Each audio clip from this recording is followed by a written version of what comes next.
ललितपुर सैकड़ों की संख्या में कस्बा नाराहट के लोगों द्वारा कलेक्टरेट परिसर में अघोषित विद्युत कटौती एवं नाराहट में विद्युत केंद्र की स्थापना की जाए, इसके संबंध में लोगों ने जिलाधिकारी को संबोधित ज्ञापन प्रशासन को सौंपा। ज्ञापन में अवगत कराते हुए बताया गया कि नाराहट कस्बा, जो कि ललितपुर जनपद के मुख्य बड़े कस्बों में शुमार है एवं जिसकी आबादी लगभग 25,000 है, भयंकर विद्युत समस्या से जूझ रहा है। या लो वोल्टेज की समस्या पूरे वर्ष बनी रहती है। विद्युत आपूर्ति भी 6-7 घंटे ही मिल पाती है और बारिश के समय तो 48-48 घंटे भी विद्युत आपूर्ति नहीं मिल पाती है। महोदय, नाराहट फीडर विद्युत उपकेंद्र बिरधा से जुड़ा हुआ है, जिसकी लाइन की कुल लंबाई लगभग 45 किलोमीटर है और लगभग 30 से 35 गांव को आपूर्ति दी जाती है। इस लाइन के अत्यधिक लंबे होने के कारण बार बार फॉल्ट और लो वोल्टेज की समस्या साल भर बनी रहती है। प्रदेश के मुख्यमंत्री जी की जनहितैषी योजना में इस समस्या के निराकरण हेतु आज से लगभग 5 वर्ष पूर्व नाराहट में विद्युत उपकेंद्र प्रस्तावित किया गया था, जिसके लिए तत्कालीन ग्राम प्रधान नाराहट द्वारा भूमि भी आवंटित कर दी गई थी, लेकिन किन्हीं कारणों से इसका निर्माण संभव नहीं हो पाया। जिलाधिकारी महोदय से आशा ही नहीं बल्कि विश्वास है कि आप इस ज्वलंत समस्या के स्थायी निराकरण हेतु नाराहट को विद्युत उपकेंद्र की सौगात प्रदान करेंगे। नाराहट वासियों ने कहा कि अगर इस समस्या का शीघ्र ही निदान नहीं किया गया तो वह वृहद स्तर पर आंदोलन करेंगे एवं धरना प्रदर्शन करेंगे। उन्होंने कलेक्टर परिसर में विद्युत विभाग के खिलाफ जमकर नारेबाजी की। मौके पर अधिशासी अभियंता ग्रामीण भी पहुंचे। उन्होंने आश्वासन दिया कि शीघ्र ही समस्या का निस्तारण कर दिया जाएगा। महीने पहले हम लोग यहाँ पर माननीय जिलाधिकारी महोदय के पास अपनी समस्या को लेकर आए थे, लेकिन वहाँ पर आज तक कोई समस्या का स्थायी समाधान नहीं हो पाया है जी।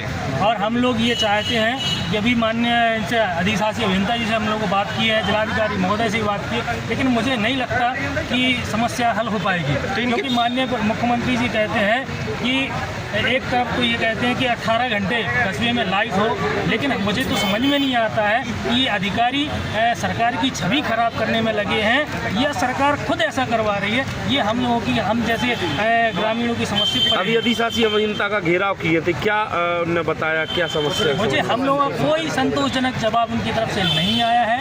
उन्होंने केवल हम लोगों को भ्रमित करने का काम किया है और भ्रमित में ये भी हम कह सकते हैं कि RDDS ने नारायण का प्रपोजल दिया। उन्होंने खुद अभी आप लोगों को बताया कि प्रपोजल है, मात्र प्रस्ताव है, इसको शासन से मंजूरी है या नहीं है ये मुझे नहीं पता। आगे क्या करेंगे आप? आगे ये करेंगे, यदि कुछ होता है तो ठीक है, नहीं होता है तो हम लोग ऐसे हाथ जोड़कर विनम्र आग्रह करेंगे विभाग और शासन से कि माननीय मुख्यमंत्री जी और विभाग का जो उच्च अधिकारी ऊर्जा मंत्री हैं कि नारायण से विद्युत व्यवस्था को लेके चले जाएं। हम लोग समझ में नहीं आता है कि एक तरफ तो कहते हैं राम राज्य है, जब राम राज्य है तो सतयुग होना चाहिए और सतयुग में फिर लाइट तो आना स्वाभाविक है ही नहीं, वहाँ तो दियाबाती का काम होता था। तो आज हम लोग चाहते हैं कि फिर से दियाबाती नारायण में लालटेन युग की शुरुआत हो और इसलिए हम नारायण में लालटेन युग की शुरुआत होने के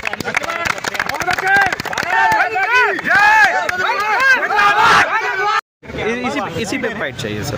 ठीक है, इसी नारायण चूँकि क्षेत्र जो है वो बड़ा है और वहाँ जो फीडर गया हुआ है वो अत्यधिक लंबा है, इस वजह से अगर इनके यहाँ सप्लाई जाती भी है तो वोल्टेज वहाँ कम मिलता है। इसके समाधान के लिए वहाँ पे एक RDSS स्कीम के तहत नरहट वो सबस्टेशन प्रपोज किया गया है। इसके अतिरिक्त बुंदेलखंड विकास निधि में एक सबस्टेशन और प्रपोज किया गया है।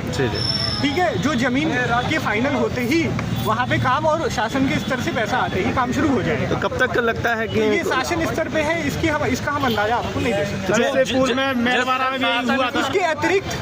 उसके अतिरिक्त ये है कि वर्तमान में जो इनकी समस्या है, रोस्टर हम निर्धारित करके प्रयास करेंगे कि इनको उस रोस्टर के बीच में इनको विद्युत आपूर्ति जो है वोल्टेज सही मिल पाए। विद्युत विभाग द्वारा सही निस्तारण क्यों नहीं किया जाता है, प्रॉपर निस्तारण क्यों नहीं किया जाता है? प्रॉपर निस्तारण ही तो हमने आपको बताया कि हम प्रयास करेंगे कि रोस्टर के अनुसार इनको दिया जाए। क्या नाम है आपका, किस पद पे? अधिशासी अभियंता विद्युत वितरण खंड द्वितीय। सर, पूर्व में मेलवारा में भी यही हाल हुआ था, उसका मेलवारा में ऐसा कुछ नहीं हुआ था। मेलवारा में जो है उनकी लाइन जो है वो